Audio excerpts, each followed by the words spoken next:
Serre France, entreprendre ensemble.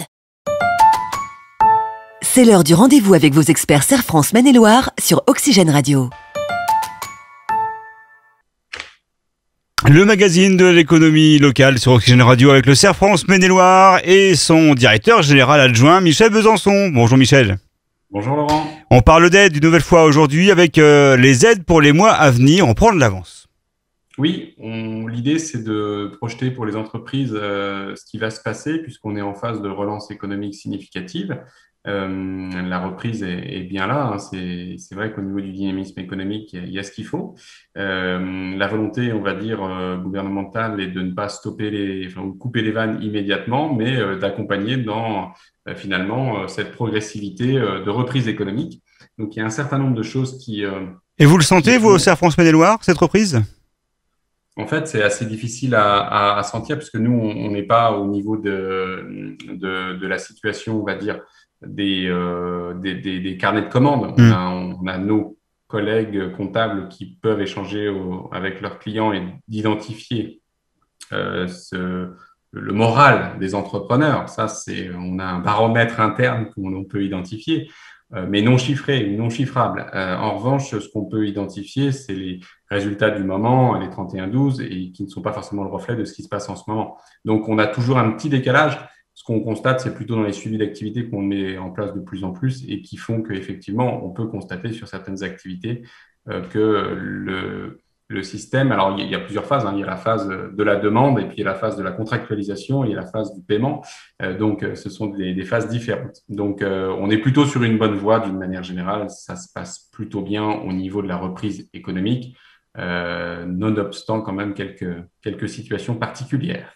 Allez, on parle justement d'accompagnement de cette reprise par le gouvernement avec différentes aides prévues. Oui, donc là, on va reprendre un petit peu toutes les aides qui existent, la prise en charge des coûts fixes des entreprises. Donc, d'abord, il a été mis en place en janvier et février. Il est mis en œuvre pour mars-avril et il est disponible. Il sera maintenu de mai à août, donc pour les entreprises qui sont actuellement éligibles, donc pour les personnes qui sont concernées, la prise en charge des coûts fixes.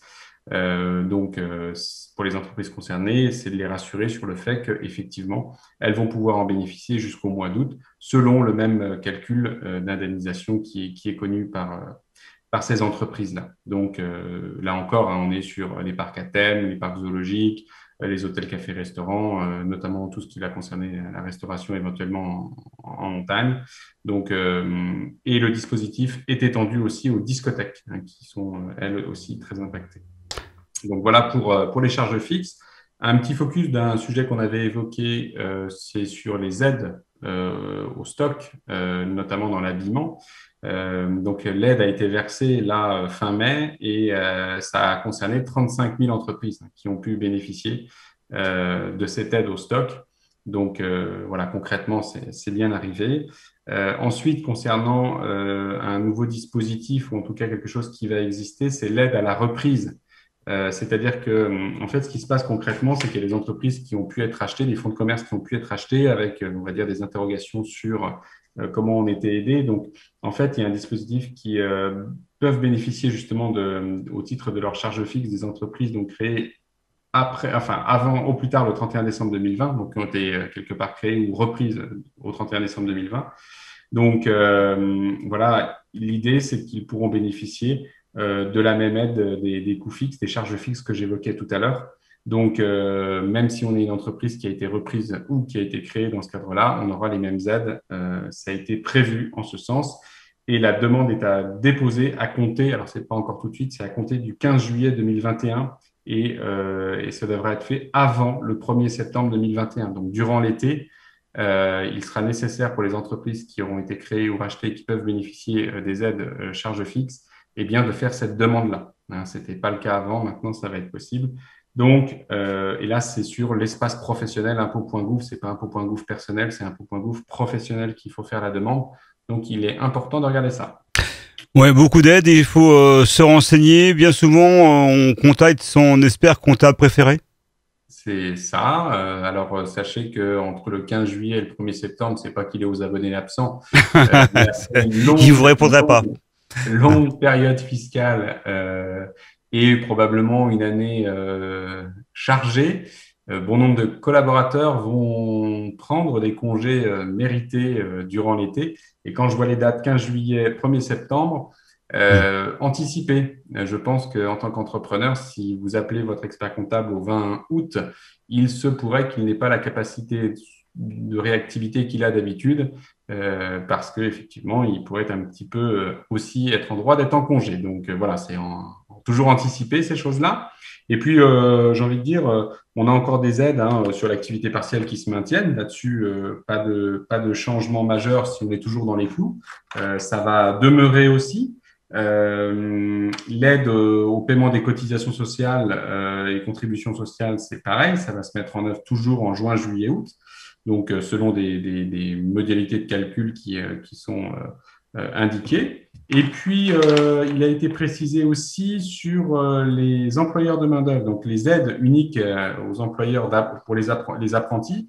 Donc, ce dispositif-là existait déjà. Il a été majoré à 5 et 8 000 euros s'il est mineur ou majeur. Et cette aide, en fait, sera portée jusqu'au 31 décembre 2021. Donc, ça veut dire que si vous concluez des contrats d'apprentissage, vous pouvez le faire. Et donc, voilà ce qui est dans les tablettes. En fait, le dispositif, lui, qu'on a connu pour relancer, il va surtout pas s'arrêter au mois d'août. Ouais. Ce qui est toujours rassurant. Voilà, il va bien y avoir le lancement de l'année suivante jusqu'au 31 décembre donc de l'année pour bénéficier de ces aides. Et donc, ça me paraît aussi important. Il y a vraiment, de ce que je comprends, une demande et de l'autre côté, une offre assez intéressante sur les contrats d'apprentissage. Donc, en tant qu'employeur, choisissez bien vos apprentis parce que c'est pas parce qu'il y a des aides et que c'est économiquement plus intéressant qu'il faut voilà un bon conseil. Le travail de recrutement. C'est un point important. Ça devient un salarié qui arrive dans l'entreprise qu'il faudra manager. Et donc, un apprenti, c'est comme un salarié. Il faudra le former et l'accompagner. Merci beaucoup, Michel Besançon. On parlera de primes pour la prochaine édition. Les primes pouvoir d'achat. La mienne ? Oui, bon. Ouais. Mais je sais pas trop si vous l'avez bien été. Mais on en reparlera ensuite. Tant pis, à la semaine prochaine. À bientôt, Michel. Au revoir. À bientôt. C'est l'heure du rendez-vous avec vos experts Serre France Maine-et-Loire sur Oxygène Radio.